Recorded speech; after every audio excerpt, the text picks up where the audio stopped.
He's been this close to the UFC twice already. Can he make it a third? Let's find out.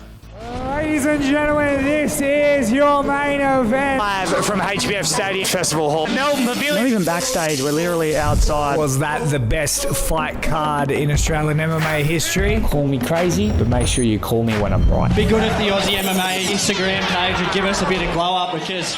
Welcome to the Australian MMA podcast. My name is Mitch Tilley, and today's guest is competing against Alfred Stoddart, Feb 8th, Eternal MMA 92 in Sydney. It is none other than Cam Van Dam Rowston. Now, Cam is from Sydney. He made the trip a few years back over to CKB, City Kickboxing in New Zealand, to train with the likes of Kai Kara France, Dan Hooker, Israel Adesanya, under the great and legendary Eugene Bareman. Now, Cam used to train back in the day with some former UFC fighters, and that team sort of broke apart. And as he made the trip over to New Zealand, now he's had an interesting journey, Cam Rowston, as he came very close to first getting a fight with Dana White Contender Series, which is the world's most dangerous job interview to get into the UFC, and then that fell flat. He then got another opportunity and then did fight Dana White Contender Series, but unfortunately ran in to the behemoth that is Torrez Finney, who unfortunately put a stop to Cam's journey as well, but that did not deter him as he returned to the Australian regional scenes for the first time in many, many years, and took out one of the most dangerous prospects in Blair, Bretag. Cam Rowston put on absolute just impressive performance, showing just why there is so much hype around him and why he could be back in the UFC, or back in getting a chance at the UFC very soon. So look, he's got an opportunity, Feb 8th. If he takes out Alfred Stoddart, I don't see, there's at least a title shot on the horizon for Cam Rowston, with Matt Myers and Darcy Vendy competing for the undisputed Eternal MMA Middleweight Championship. You would say that Cam gets an opportunity at that, or very least, he's already well known. He could just completely make the jump with a win and go straight to the UFC. This interview kind of dives into a little bit of the background into Cam Rowston and, of course, his career journey and all the things along the way. So, look, I find it very interesting. You get to know the man before you see the man fight. So, like I said, Eternal MMA, check it out, UFC Fight Pass, February 8th in Sydney. It's UFC weekend because on February 9th, UFC 312 is on in Sydney. So it's going to be a great weekend. Guys, remember, head over to the YouTube page, subscribe. If you're listening on Spotify, make sure you hit that follow button. It is very helpful on me getting more money. Now, we're going to hear from our friends at Vex, who have a brand new website. Go check out their gear and all the fun stuff they're doing with PRP Global as well. Timecodes will be below, so you can skip to your favorite bit. But yeah, let's hear from our friends. And on the other side, Cam Rowston. Vex MMA has officially teamed up with PRP Global, and their brand new website is now live. Head over to Vex MMA to check out their latest gear, perfect for fighters and fans alike. Whether you're stepping into the cage or just repping the lifestyle, Vex MMA has you covered. Don't wait, gear up now at vexmma.com. Ladies and gentlemen, welcome to the show. Perfect timing. Cam Rowston and his cat Rowston. What's going on? Hey, I'm good, thanks. Just finished training and had a little bit of a feed and ready to go. I didn't take you as a cat man. I've been won over. Yeah, I inherited her, but I was won over. Oh, she's trying to bite me now. All right. It's are you like an animal man in general, or like? I never had any pets growing up. Oh, now she's fucked off. She's gone out the door. She's not happy. That's a cat, mate. You just explained the cat. No, I never had any animals, any pets growing up. I had like goldfish. That was about it, and sea monkeys. And mum and dad didn't want the responsibility of having a pet. And I guess I was just always a dog person, because that's always the pets when you go over to your mate's house. Like, the dog runs up to you, pat the dog, and if your mate has a cat, cat just fucking like looks at you, walks off, or looks at you and just like goes like that, walks off. Cat is a lot easier than a dog. I'll say that. That is true. How did you inherit the cat? Me and my ex, we adopted the cat. We split. I got custody, full custody. Did did you want it? She didn't want it. I didn't mind it. So I was like, sure, I'll have it. That's that's how kids it works with kids. Everyone acts like all the parents are fighting over the kids. They're probably like, "No, you have the kids. I don't want the kids. You have the kids." Yeah, thank God it's not a baby. So how long have you had said cat for? 2 years. Jeez. Okay, so it's working out. Did it last longer than a relationship or? Next question. But in terms of like MMA and life, can you balance life and MMA? Like, are you finding that difficult, or are you enjoying life as well? Depends what kind of life you're after, to be honest. If you're after, I mean, it's just that question can go many ways. For me, I find that just focusing on MMA and making everything else fit around that's the easiest way to do it, rather than just trying to fit a square peg into a round hole and trying to force like I don't know, a long-term marriage type relationship with MMA. For me, just not going to work. Hmm. Has it affected your life negatively at any point, and like family, friends, anything like that? No, apart from like the last relationship that I had, that was about it. But I mean, I've always made it very clear to people, like they want to, if they want to hang out or something, or if they want to start pursuing something, it's like, hey, I'm going to be honest, like training in the gym and comes first, especially if I have a fight. Like you're way down the list. It's like training, sleeping, cat, eating, and you. And they go, cool. But I mean, I guess that helps too, because it's like a lot of the guys at CKB seem really, really close, and you guys still have fun. I'm assuming that when you're a fighter, you probably have to hang out with fighters because they get your schedule. Yeah, 100%. Yeah, all my friends are in the gym at CKB. Like that's my family there. When I moved over to Auckland from Sydney, I didn't have any family here, no friends here. Like I knew a few people, but I wasn't like, I wasn't going over to the house for dinner, or we weren't meeting up for beers or anything like that. I knew a few people, and then through the gym, that's basically my family now. Like we got everyone at the gym. We've got uncles, aunties, mums, dads, and they just kind of adopt you as they see fit. Why did you make the move? I feel like we have an exchange program between New Zealand and Aussies. We have Aussies going to New Zealand, New Zealanders like Kasib coming over to Australia. Like we're just trading left, right, and center. Why did you make the move? I was at like a crossroads in my career. I had for the longest time in Sydney, I was training with Richard Walsh and Rob Wilkinson, and there was in the team. The team was it was just basically the three of us. Maybe we have like a few others come in, but Walsh had just retired from MMA, and Rob was looking to move back to Tasmania and possibly move overseas, and so that kind of left me in limbo. I was driving around to like 3 or 4 gyms during the week, and I was like, "Fuck, this isn't really working." And then I went over to New Zealand for a holiday, and I was like, "I'll pop into City Kickboxing while I'm here." Like I obviously had heard of Israel at that point, and like Dan Hooker and Kai, and Kai had just been on like Ultimate Fighter and stuff. And I did about a week of training at the gym, and then I just saw like how packed the mats were with the same people every day. Like there would at least be 10 blokes there on the mat, same blokes every day, all similar size to me.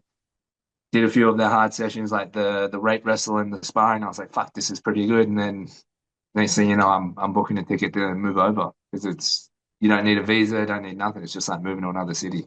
Did you say the rape wrestling? VO2 wrestling. I said VO2 wrestling. What did you have to? I mean, back then, did you have to try out, or like how did that come about? So this was at the start of 2019, January. At that point, I think I was kind of like the only international guy who was looking to move over full time. I know Kevin Jusay was there when I first got there, but he was just visiting from Melbourne. I know Volk had visited there a few times to train with like Brad and Eugene and stuff, but I think I was Yeah, I'm pretty sure I was like the first guy to actually move over to the gym and what you call like an import in another sport, I guess, like is a contracted import or something like that. But there was no like the test was sparring basically. If I could not be a little bitch in sparring, I had the death row of guys coming at me. I had I had like Ulberg come at me, Israel, fucking Dan Hooker. That wasn't fun. I think Brad Riddell. That was probably one of the hardest first rounds that I had. He tested the waters, and John Vake and Fall Vake. Fuck, I was fighting for my life against those two. I wasn't getting held down. I was getting held up with punches, just in the face. Is it one of those things where like that's what you boys do to sort of see if you really want to be there? Yeah, for sure. I look at some of the new guys coming in now, and I just look around and I see a few of the boys like kind of like doing this with their gloves or just like doing their shin guards a little bit extra tight. And I'm looking at that guy. I'm like, I'll see how he is at the end of this. And sometimes they leave early with a Yeah. tissue up their nose. Sometimes they make it through. And like we've had a lot of new guys come through at the moment, and like they've done really well and they've held their own and adopted them into the team, and they're good assets to have on the mat. Yeah, I heard Dan Hooker has a real good bitch radar. Like he can tell like he can tell who's gonna make it and who's not. Yeah, he's basically like the standard. If you can meet his standard in the round and you don't get dropped or something like that, then you're pretty good. Is it skill orientated half the time, or is it just almost like grit? Well, in those like in your first sparring, it's usually just grit. Like most of the guys just want to test your metal and see how tough it is. And is it one of those ones like have you been dropped at any point and gone, oh fuck, I've got to get back up? You know what I mean? Like I've got to get the respect of the boys. Yeah, I won't say who it was, but I basically ate about 10 calf kicks in a round. This is the first time I'd ever been kicked in the calf, really. And I just couldn't walk on it. And I got up, like I sat on my butt, like guard with my feet up. I was like, fuck, I'll just do this. Maybe they'll jump on top. And then he goes, nah, get up. As soon as I get up and I stand straight up, he just kicks my leg again. And I'm back down now. And that was me just getting up, getting kicked, getting up, getting kicked. Did at any point where you're like, nah, fuck this, I want to go home? Nah, I loved it. I was like, fuck, this is what I came for. Like, finally, I'm like, someone's not finally I'm getting beaten up, but like finally, I'm the worst in the room. Like I'm not in the middle, I'm not at the top, but I'm like right down the bottom. I've got so far to go. Like I can really make something out of it. Are there any guys that you saw coming in? And obviously you don't have to name names or anything, but any guys that came in that you went, oh man, they'll be all right, and then they ended up quitting? Yeah, Oh yeah, really? sure, yeah. I used to live with one of them. When I first moved, there was another guy from the States who'd also moved over at the same time. But he was a little bit earlier in his career, but he was like very athletic, very talented. And we were pretty hot on him. He's like, fuck, he's fast, he's picking shit up quick. Like, but then he slowly melted and then, yeah, he just melted away. What is it about the CKB trains? I mean, you've trained all over the place studying. What is it about it that makes it so special?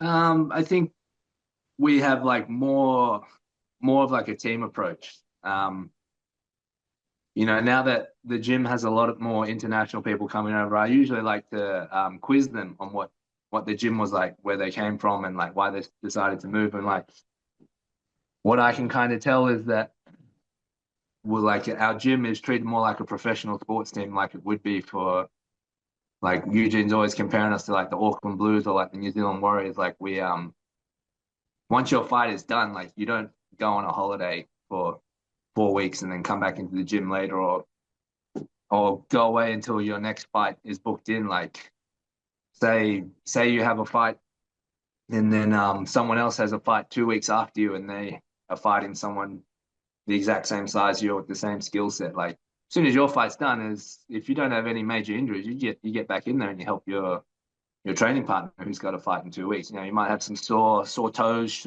sore shins, or like a sore back, but you just get back in there and help your training partner. Like I don't really, from some of the other gyms I've trained at, I don't really see that. I feel like especially the high level guys, they just kind of come in and just use the sparring partners for themselves, and then they come back in, and then when it's time to fight again, they'll be, oh yeah, I need your help again. But there's no like, it's not a two-way street. Yeah. Oh, yeah. And who's probably the most that you've learnt from and that you've gravitated to? There's a few guys. He's not at the gym anymore, but Mark Timms, he was a big help to me. He helped me a lot with my striking and my stand up. He was yeah, he was really good. He fought Israel back in the day. He's won kickboxing world titles. He's fought on Glory. He's fought all over the world with kickboxing. He helped me a lot.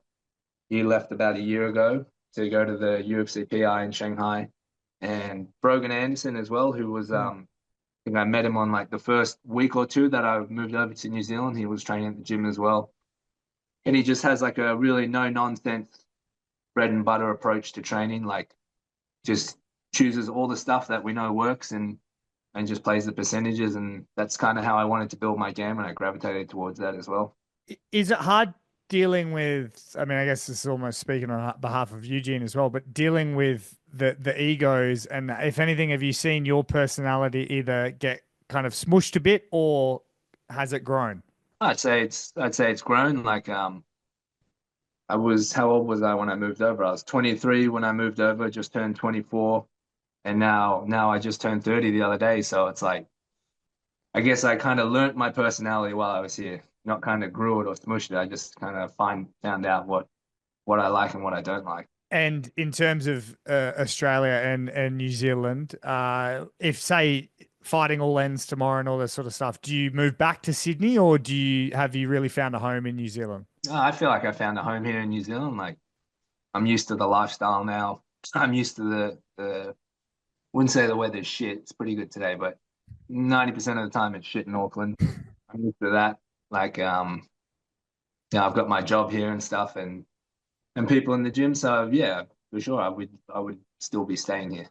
And I got my cat here as well. So Yeah, true. You can't. Yeah, no. Who's going to inherit that? Yeah. yeah, What is your job now? I'm working at the gym, coaching kickboxing classes, but I also help Eugene run the Ultra program, formerly Wimp to Warrior, the 20-week basically like zero experience to fight MMA fight in 20 weeks, and that's good fun. We have some fun with that. There's a few other boys from the gym that help coach as well, but it's yeah, there's about 5 of us, and we get in there quite early in the morning, but fuck, it's a laugh. It doesn't really feel like work. Do you Dan Hooker them? Not right away. But if I see someone and I'm like, he's getting cocky, like after 2 weeks, he's like trying to coach people and shit, or he's like trying to shoulder roll and shit, and I'm like, okay, shoulder roll this. Well, mate, I want to talk a little bit about your time on the Dana White Contender Series. Now, people don't know you were was it half signed earlier, like 2 years earlier or a year earlier than when we actually saw you? What was the story with that? I was signed to go over to fight this guy, Chad Hannicum, in what year was that? 2023. And then I flew over there, and I had like a fucking really rough training camp, and yeah, my weight cut wasn't going too well, and they just decided that I wasn't medically fit because I still had medicals to do while I was over there because it was quite rushed. I didn't get time to do them in New Zealand. Yeah, and they just decided that I wasn't fit to fight, and then that was a waste of a 12-hour flight. There was because we hear stuff like that happening all the time and whatnot, like where there's issues where the fight doesn't even happen. Was the UFC not happy about that, or kind of why was there such a long gap No, it wasn't the between? UFC. It was the Nevada Athletic Commission. But like, was the UFC mad that didn't take? Like, were they mad at you at all? No, Oh, no, cool. I didn't really hear much from them. It was yeah, it was just the commission, and then the UFC just told me, hey, we can't do it. Yeah, they just put me back on a flight. And then, did you just wait? Like, did you know that you were going to get another chance, or did they communicate that with you? Nah, I didn't hear anything from them until like the next round of when they're taking names again. I mean, like, fuck, I just had a real bad run of luck that kind of like last 6 months from that 2023 into like just at the start of 2024. I had fights lined up. I had some kickboxing fights lined up. If I wasn't injured, I would have had one MMA fight and 2 kickboxing fights, but I just blew my body out. Was it frustrating? Did you think like, oh shit, this might not happen? Yeah, it was very frustrating. I did think for a second, I was like, fuck, like, I missed that opportunity. Fuck, I haven't had any fights until the next round of when they're taking names again. Like maybe they'll just say no, but I got it anyway. So yeah, that was a big relief. And then you do get it, and you come up against a guy that's had 15 shots at Dana White Contender Series, and then you also get like heavily grappled. You don't get a chance to show what you can really do. How frustrating was that for you? Yeah, I mean, it was frustrating, but like I only have myself to blame. It was I feel like I came in as prepared as I could have been. The one thing I just wasn't prepared for was just how fucking strong the guy was. He was just like, he grabbed me and I was like, oh yeah, like no one in the gym. I couldn't get anyone in the gym to replicate this. I mean, and because he was so big and so strong. I mean, I don't know your whole weight situation, but was there any bit of you that was like, maybe I try to go down? Oh no, there's no way I can make 77. No way. I'd have to run for a year and only eat spinach. That was the only way I could do it. Because you've done light heavy before, haven't you? Yeah. Yeah. I fought as low as 80 in kickboxing, but I haven't done 77. Where do you feel better at? Take away the strength of other guys and everything. Where do you feel better?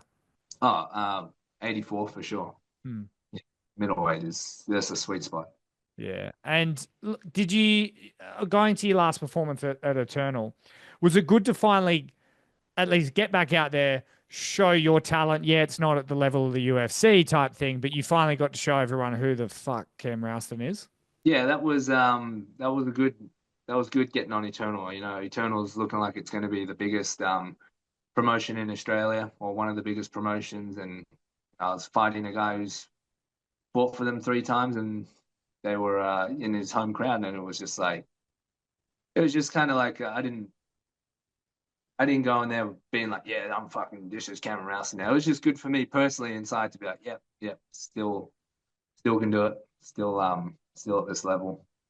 Yeah. Was it hard though in the sense of you had such a long break between we got a real Cam Rowston fight, because of course you had your kickboxing and all that sort of stuff. We of course saw the calf slicer and everything, but it wasn't against that top tier talent. Then the previous fight that was at that top tier talent, you got just kind of wrestled type thing. So to finally kind of get to put it all together after all the couple of years, did it feel like, oh man, I'm back? Yeah, for sure. It felt that way.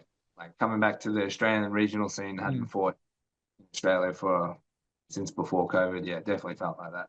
Yeah, because you looked fucking incredible, and you copped a little bit of like online critics going about the Contender Series, which was weird. But I think where that comes from is from people, like it's that recency bias. Like people don't see, they haven't seen what you've done. So to see what you did against Blair Bretag, man, I thought it was fucking phenomenal.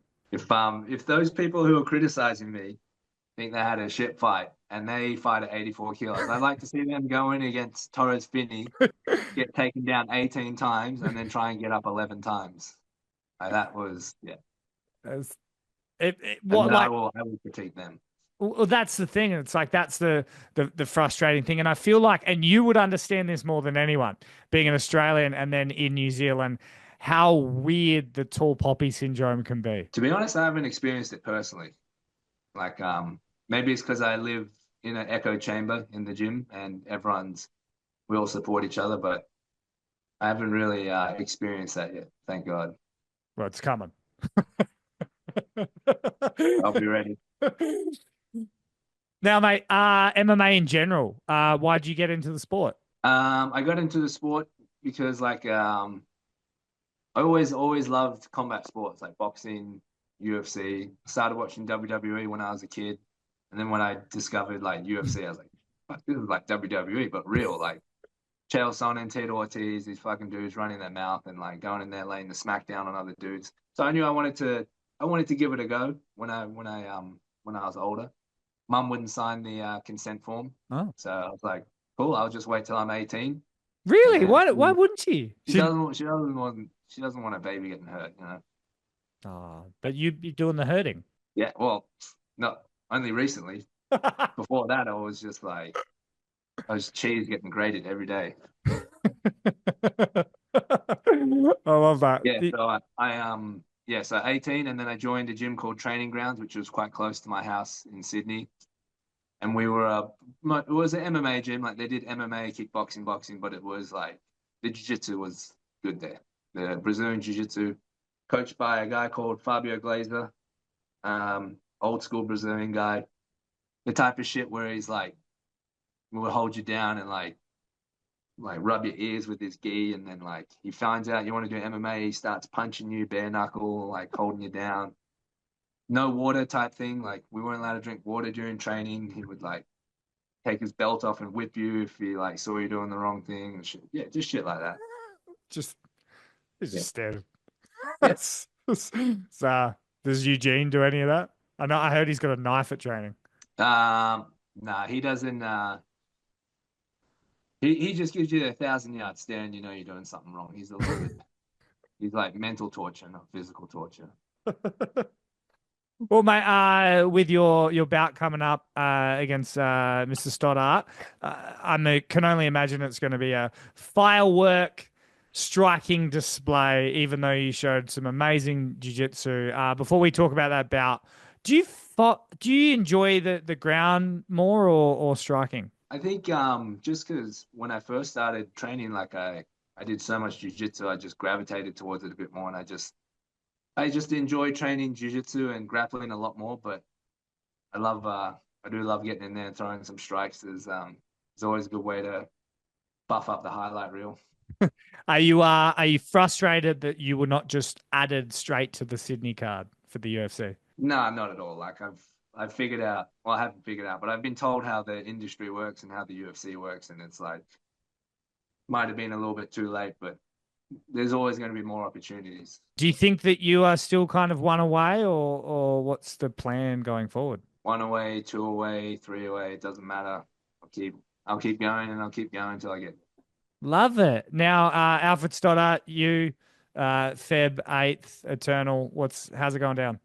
How's it going down? Oh, I could see me either lying on top of him for 15 minutes and putting some of those drunk people to sleep early, or I could see it just playing out on the feet and banging him out. There's something.